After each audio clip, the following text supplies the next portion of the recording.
Today we are at the ancient Greco-Roman city of Assos, at the ruins just below the Acropolis, sitting on these massive rocks. And then all around us you will see the ruins from this city. We're sitting on the Aegean Sea, here on the coast of Turkey, on the Biga Peninsula, on the Asian side, not far from Europe, where the Dardanelles empty water from the Black Sea, Bosphorus, and Sea of Marmara into the Aegean Sea here, which is part of the Mediterranean.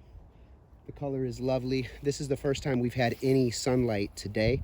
It's been gray and cloudy and rainy the past few days, and so this is stunning. The turquoise water. And one of the things to note is that this area, Assos, was a very important center of learning in ancient times. It was a religious center, but it was a center of learning. So one of the most famous residents of Assos was Aristotle, who was known as the first teacher and the philosopher, and is very important for the natural sciences, for philosophy. He was a polymath. He was skilled and expert in many different fields. He did much of his scientific study right here at this location over many years. And so Aristotle was the student of Plato, and Plato was the student of Socrates. So Aristotle is part of one of the most important lineages in philosophic and scientific history. So he taught here for a number of years, and then the Persians came and retook the area because it had been under rebellion, I believe, and then Aristotle went on the run. And when he goes on the run, he has to go to he goes to Macedonia, and he becomes the tutor of Alexander the Great. Alexander, when he takes his armies after his father dies, and he takes his armies and goes out to conquer the Persian Empire, because that's essentially what Alexander did. He conquered the Persian Empire plus a little extra in a few different areas. But Alexander brought a troop of scholars.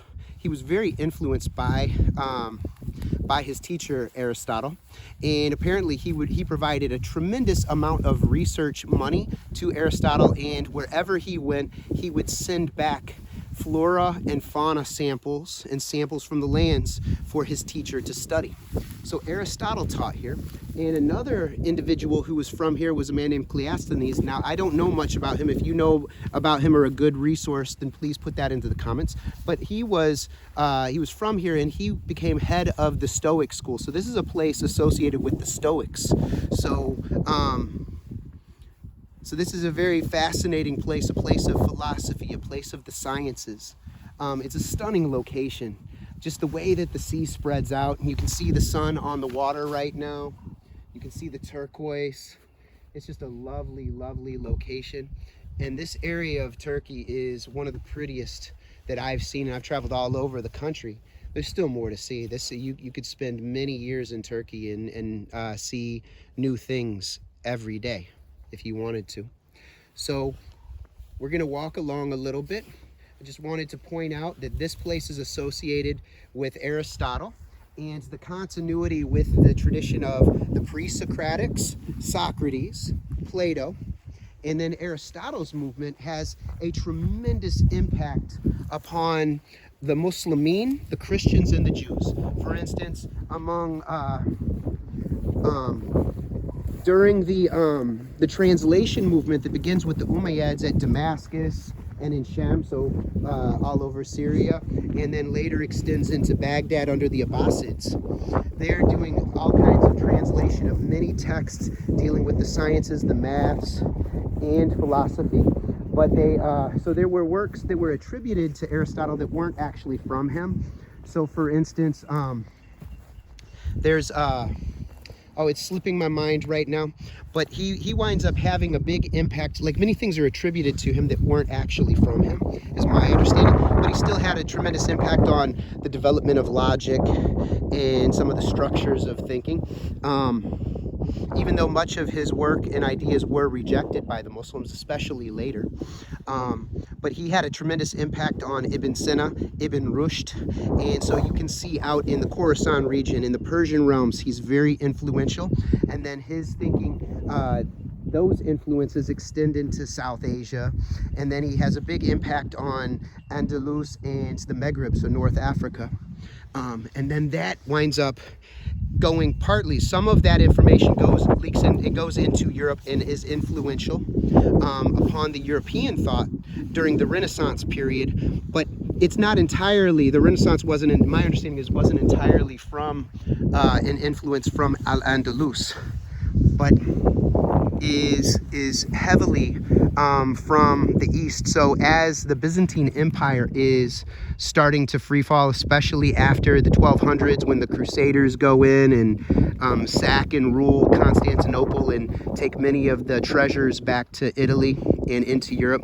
They also took many books. So there's, and then as it starts to collapse, as the Ottomans are doing a pincer movement and taking over more and more of the Byzantine Empire, as they're doing this, then it's really then more scholars and books are coming out of Constantinople and other learning centers and filtering into Europe, along with knowledge of the Greek language to access these materials. So so while there was a major Muslim influence on the intellectual movement and philosophic and scientific movements of Europe, it's not entirely through the Muslims, but through the pressures caused by the Muslims. So for instance, as the Turks take over Anatolia and then the Byzantine Empire, that's going to push the books and scholars out of the old Greek homelands and into Europe. And then that's going to have a major impact on the Renaissance in Europe.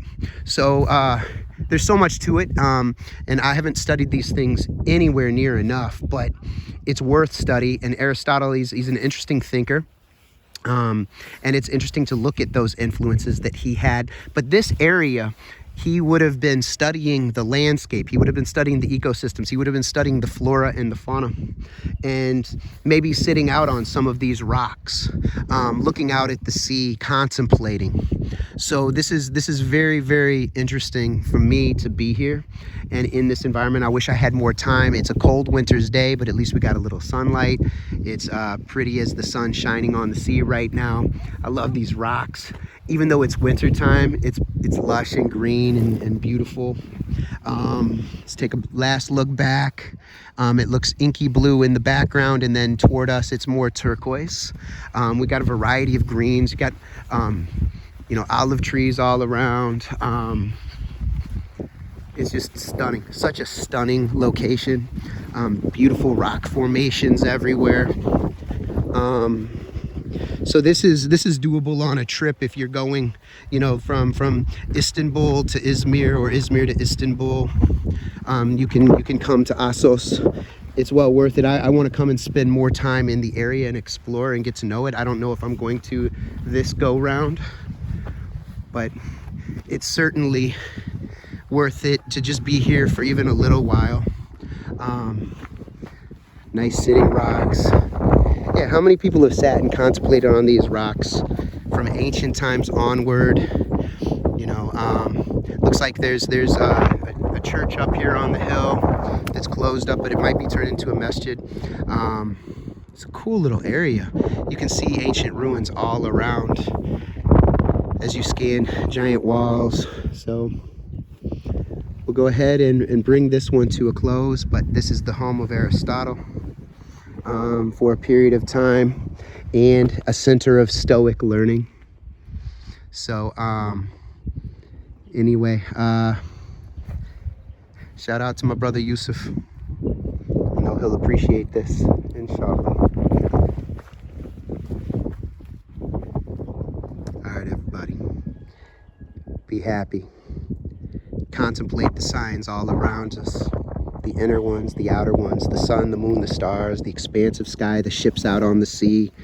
Everything is a sign directing us to our origin and our return. So much to learn and experience. Let's consider it well. Much loved and appreciated. Peace, people.